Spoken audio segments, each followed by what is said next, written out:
Vic Soto to file case versus Daryl Yap. Ano ang nangyari? Hello mga Cheka Peps!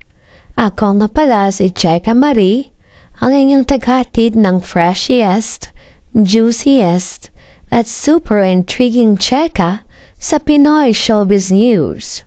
Ngayon, isang nakakagulat na pasamog na balita ang hatid ko sa inyo. Ready na ba kayo sa Cheka? Carry now, let's go! Dumagsa sa Muntinlupa Regional Trial Court ang veteran actor na si Vic Soto kasama ang kanyang beautiful wife na si Pauline Luna Soto upang maghain ng kaso laban sa kontrobersyal na direktor na si Daryl Yap. Ang dahilan?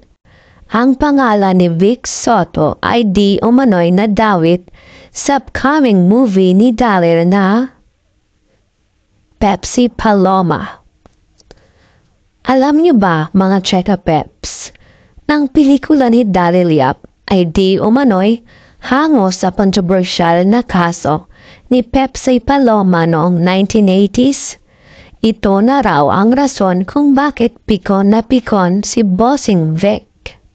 Aba, nakakashocked naman talaga kung ang pangalan mo ay gagamitin sa isang sensitibong issue, di ba?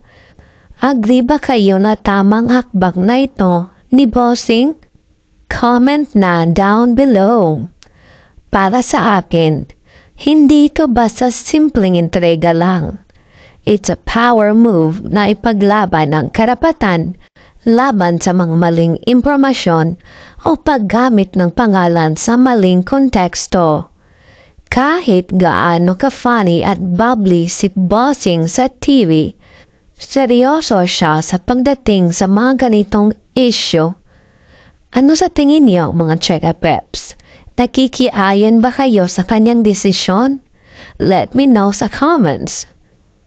Ito ang nakakagulat.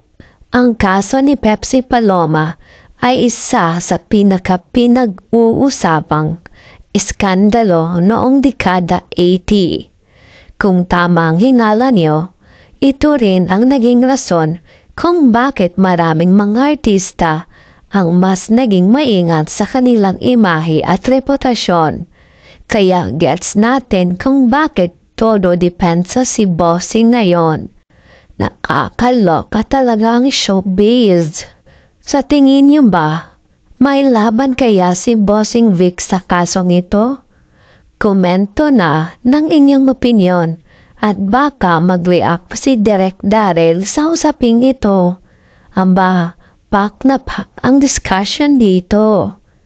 Huwag niyong kalimutang mag-subscribe sa channel ko, mag-like, share at comment sa video na ito para updated kayo sa susunod na Cheka.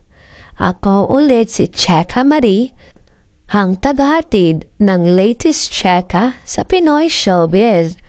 Babush mga Cheka Peps, kita-kits sa next Cheka time!